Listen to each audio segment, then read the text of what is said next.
Selamat siang. Assalamualaikum warahmatullahi wabarakatuh. Perkenalkan, saya Yuniadi Rahmatia dari Departemen Prostodontia Fakultas Kedokteran Gigi Universitas Pajajaran.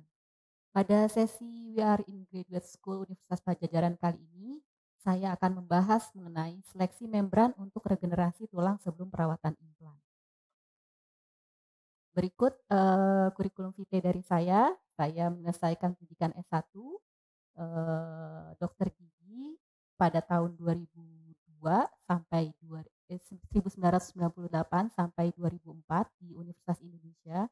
Kemudian saya melanjutkan pendidikan program doktoral di Section of Implant and Rehabilitative Dentistry, Faculty of Dental Science, Kyushu University, Fukuoka, Jepang pada tahun 2009 sampai 2013.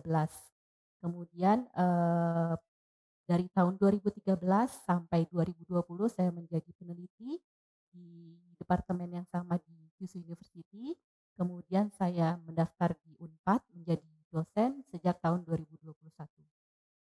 Riset interest saya, penelitian yang menjadi interest saya adalah di bagian soft tissue around osseointegrated dental implant dan the quality and the quantity of host bone related with barrier membrane untuk pemasangan implan. Latar belakang dari penelitian saya sebagai berikut. Seperti kita ketahui bahwa defek tulang atau kekurangan atau kehilangan atau cacat pada tulang itu bisa disebabkan karena trauma, karena tumor, atau karena penyakit infeksi. Nah, kemudian defek pada tulang ini dapat terjadi pada tulang panjang, ya, bisa melibatkan defek yang terbatas, kemudian bisa melibatkan fragmen tulang dengan kontak atau fragmen tulang tanpa kontak, dan bisa melibatkan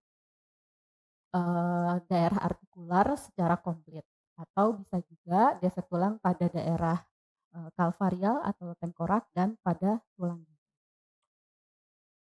Berikut akibat kehilangan tulang yang terjadi akibat kehilangan gigi. Jadi kasus kehilangan gigi itu biasanya terjadi dapat mengakibatkan kehilangan tulang setelah 6 bulan. Ketika fungsi dari gigi itu berkurang dan hilang, maka menyebabkan fungsi dari tulang juga berkurang, ya, mengalami resorpsi alveolar. Pada perawatan implan dibutuhkan volume tulang yang memadai, ya, secara horizontal dan vertikal, sehingga perawatan implan prognosisnya itu menjadi baik. Tetapi pada kondisi-kondisi tertentu ada pasien yang mengalami kekurangan tulang sehingga perlu dilakukan perawatan sebelum penanaman implan. Proses perawatan atau penambahan volume tulang disebut dengan proses augmentasi tulang.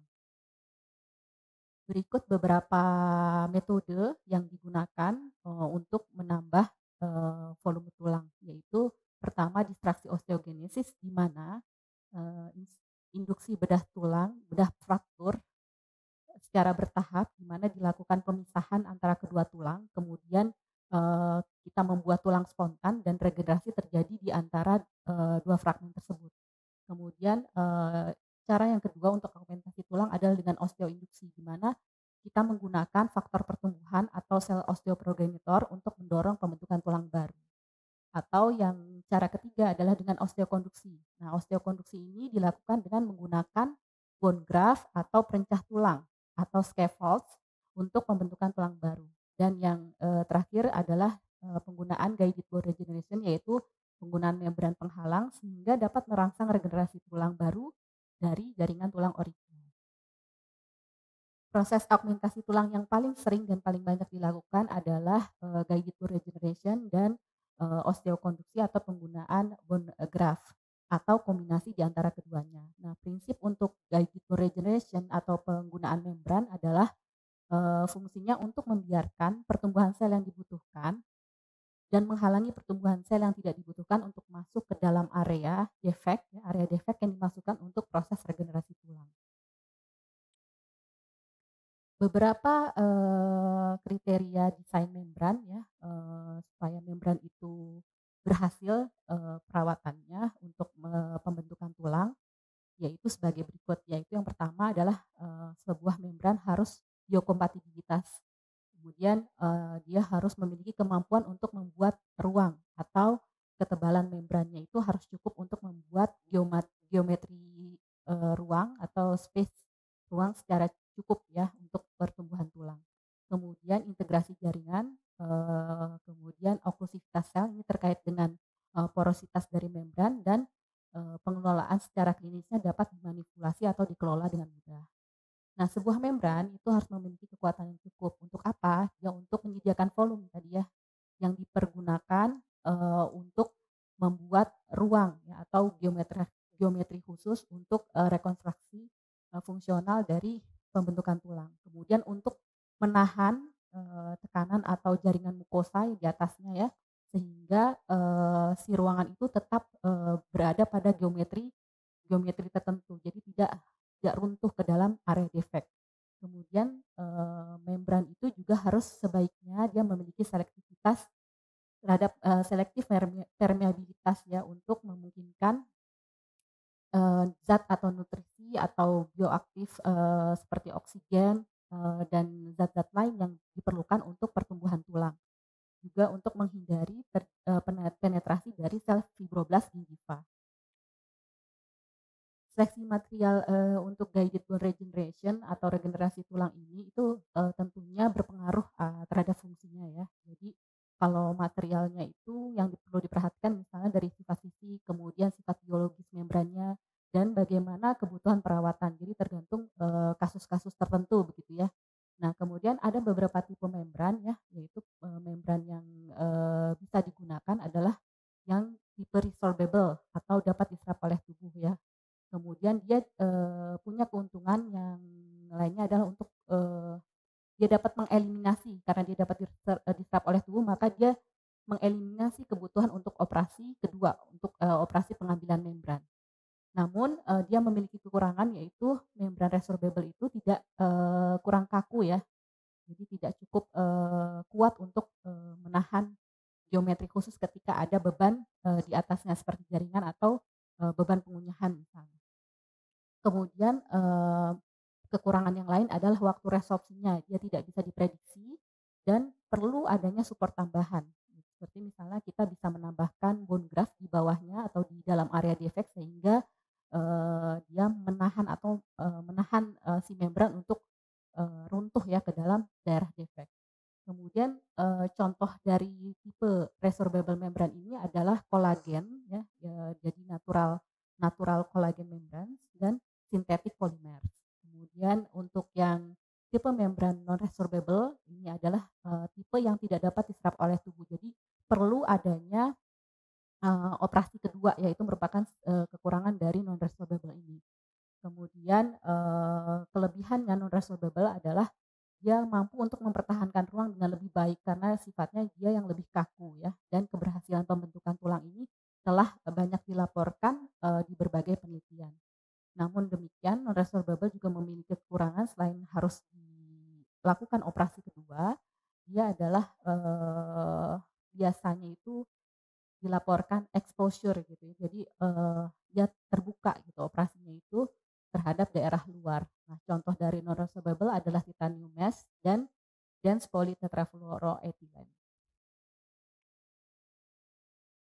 Untuk bahan natural polimer atau kolagen, tadi ya sudah disebutkan bahwa dia dapat diserap kembali oleh tubuh, kemudian, dia memiliki oklusivitas membran yang berfungsi sebagai penghalang untuk mencegah migrasi dari sel epitel dan memungkinkan lewatnya nutrisi penting. Jadi, oklusivitas membrannya juga, diperhatikan ketika, pembuatan natural polimer atau kolagen ini.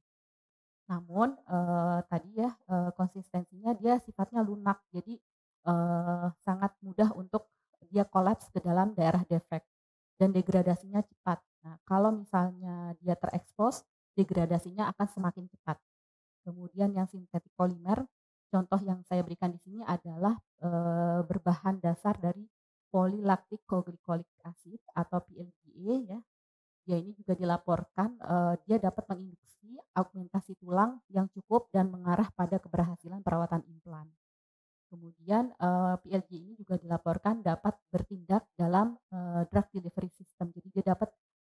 berfungsi dalam sistem penghantaran obat. Jadi lebih efektif untuk, regenerasi tulang.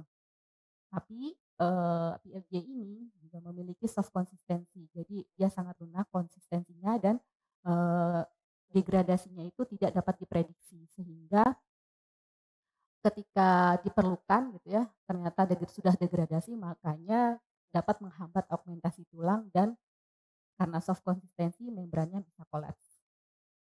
Kemudian untuk titanium mesh itu adalah salah satu bahan yang sering digunakan ya, karena dia memiliki kekuatan dan kekakuan yang sangat tinggi.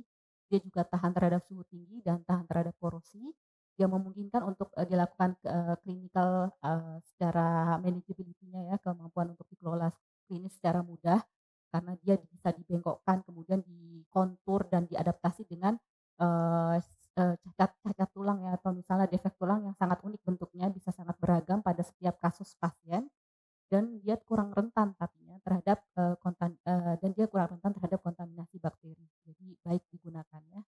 Namun, titanium mesh yang berada di pasaran saat ini itu, eee, memiliki kekakuan, multi dan makroporus. Nah, multi dan makroporus ini dia dapat, menjadi bentuk kekurangan dari titanium mesh, yaitu pertumbuhan jaringan lunak bisa masuk lewat, porusnya ya yang besar dan banyak. Kemudian membrannya juga, dilaporkan banyak terekspos ya ke luar sehingga, bisa memungkinkan terjadinya infeksi. Kemudian kesulitan dalam pelepasan membran karena tadi multi dan makroporus sehingga jaringan lunak masuk dan susah menjadi, dilepas begitu ya ketika operasi kedua. Material yang non resorbable yang kedua adalah dense polytetrafluoroethylene atau DPTFE. Nah, dia ini dilaporkan sukses ya dalam perawatan, guided bone regeneration dan infiltrasi bakterinya itu terbatas karena sifatnya yang dense atau padat, kemudian dapat dilepas dengan mudah. Jadi karena, dia dense tidak, mudah jaringan lunak itu masuk melalui porosnya. Tapi, DPTFE ini memiliki konsistensi yang lunak sehingga, membrannya juga mudah kolaps ya ke dalam, daerah daerah defek. Kemudian pertukaran divisi cairan, nutrisi, dan zat aktif itu menjadi terbatas.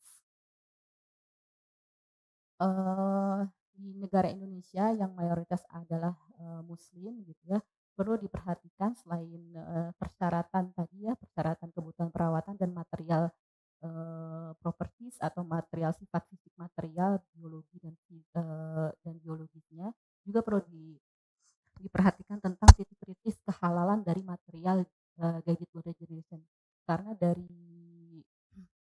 beberapa material, terutama yang berasal dari natural kolagen, ada yang berasal dari, kolagen porsin atau babi seperti saya tandai ya, yaitu, material bioguide atau berasal dari porsin 1 dan 3 dan material O6 atau porsin 1. Jadi, tujuan dari penelitian ini adalah untuk menyelidiki membran-membran mana saja yang tersedia secara komersil sehingga, bisa dipilih ya oleh operator atau oleh pasien, pertimbangan pasien juga, dan digunakan untuk regenerasi tulang sebelum perawatan implan. Bahan dan metode yang digunakan, saya menggunakan titanium mesh yang sudah, komersial yaitu titanium micromesh, kemudian DPTFE dengan, merek dagang Cytoplast, kemudian kolagen yaitu Biomen ya, dari kolagen sapi kalau Biomen, dan PLGA, contohnya adalah GC membran. Ini adalah material yang, secara makro dan mikroskopik ya saya perlihatkan, dengan ketebalan bervariasi di antara 100 sampai 200 mikrometer dan berbagai, diameter porositas yang berbeda-beda. Kemudian, bahannya yang saya gunakan tadi membran tadi, kemudian hewan percobaan saya menggunakan, tikus wistar ya berusia 6 minggu.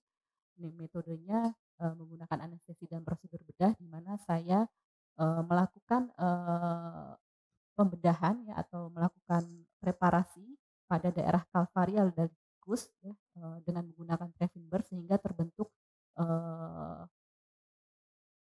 defek tulang sebesar 7 milimeter ya. Kemudian, saya letakkan membran ya sebagai, eksperimen grupnya. Kemudian untuk, kontrol tidak dilakukan, pemasangan membran pada, grup kontrol ya. Masa penyembuhannya dilakukan 4 dan 8 minggu. Nah, setelah 4 dan 8 minggu seluruh, animal, seluruh, tikus percobaan itu dibius total dan diperfusi dengan larutan fiksasi.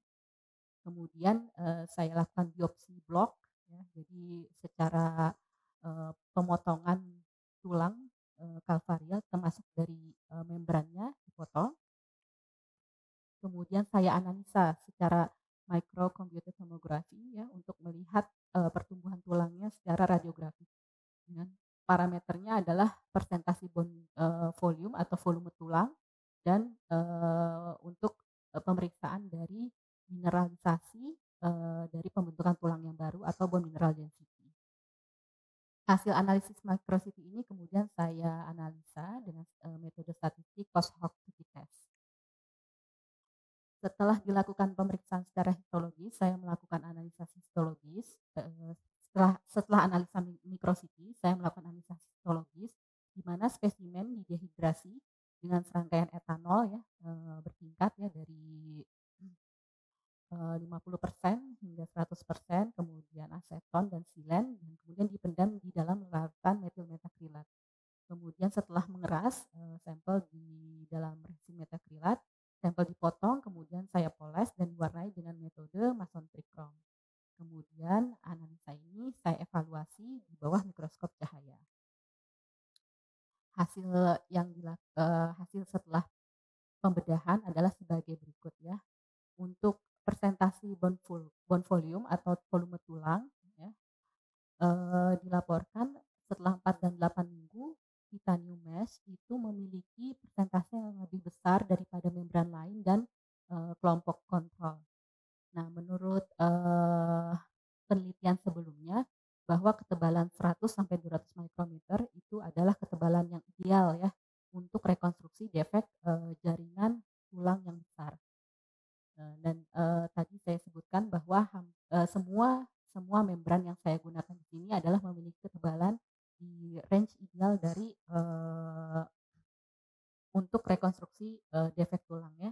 Kemudian kekakuan membran juga harus dipertimbangi ya, dipertimbangkan karena harus mengimbangi dengan integrasi jaringan ya. Jadi tidak cuma tadi, kekakuannya saja, tapi bagaimana dia bisa berintegrasi dengan jaringan si membrannya dan, dapat dikelola secara klinis. Karena kalau membran terlalu tebal, otomatis si membran itu tidak mudah, dikelola secara klinis. Atau misalnya kalau dia terlalu tipis ya, itu juga tidak mudah ya untuk dibengkokkan atau untuk membuat geometris dari, defek tulang ya, untuk membentuk, defek tulang. Kemudian pada pada, cytoplas, biomen ya, kolagen, cytoplas dan polytetrafluoroethylene, kemudian biomen yaitu kolagen polimer dan GC yaitu PLGA, itu memiliki kekakuan yang kurang. Nah, dia menyebabkan membrannya itu runtuh ya, menyebabkan membrannya runtuh dan, biomen dan GC ya, juga kekakuannya berkurang pada, 8 minggu karena resorpsi membran ya. Jadi, mempengaruhi dari hasil, pertumbuhan tulang yang baru. Keruntuhan membran, ke dalam area defek tulang tentunya akan membatasi ya ruangan tersebut ya untuk pertumbuhan tulang. Karena terbatas jadi, si tulang jadi terganggu ya pertumbuhannya. Kemudian untuk persentase bone volume setelah 4 dan 8 minggu, setelah 8 minggu ya, bahwa titanium mesh, biomen ya dan, GC itu memiliki, persentase yang lebih besar dibandingkan dengan, kontrol dan cytoplas atau dense polytetrafluoroethylene ya. Nah, CP ini kenapa kok dia, lebih rendah begitu ya, karena tampaknya ya karena dia memiliki densitas yang tebal ya, tampaknya menghalangi proses vaskularisasi integral. Jadi, proses difusi dari daerah luar ke dalam defek ya, difusi nutrisi atau difusi oksigen itu menjadi terbatas. Kemudian ukuran pori itu harus cukup besar ya untuk memungkinkan angiogenesis tadi ya, kurang lebih sekitar 40 mikrometer.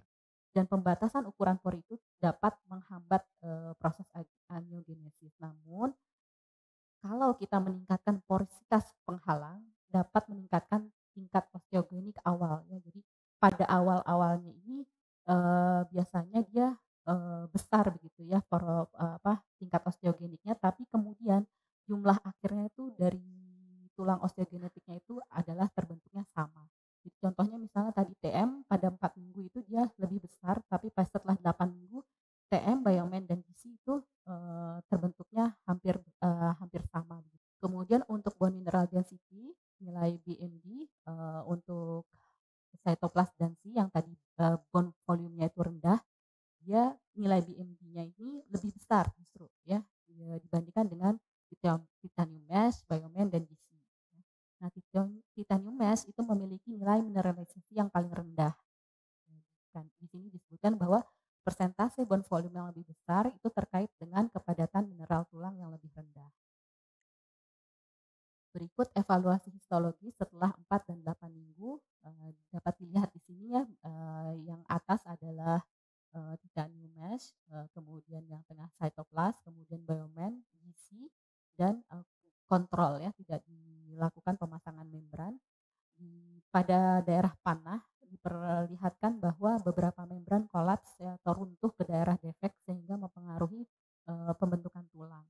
Untuk titanium mesh, daerah defeknya itu hampir sebagian besar terisi oleh, pembentukan tulang baru ya. Kemudian kesimpulannya bahwa bahan, struktur, dan desain membran mempengaruhi augmentasi tulang. Dan titanium mesh itu direkomendasikan untuk rekonstruksi defek jaringan tulang karena kemampuannya mendukung pertumbuhan tulang baru ke area defek. Pemilihan membran harus didasarkan pada manfaat dan kelebihan yang melekat pada bahan tersebut, kaitannya dengan kebutuhan perawatan implan, serta persetujuan dan pertimbangan dari pasien. Dan mungkin kedepannya perlu dikembangkan pembentukan atau pembuatan membran yang non resorbable, tapi dia mampu secara konsistensi untuk menahan ruang tanpa dia runtuh ke area defek dan memiliki tingkat degradasi atau resorpsi yang dapat diprediksi. Ya demikian pembahasan saya kali ini. Saya ucapkan terima kasih. Assalamualaikum warahmatullahi wabarakatuh.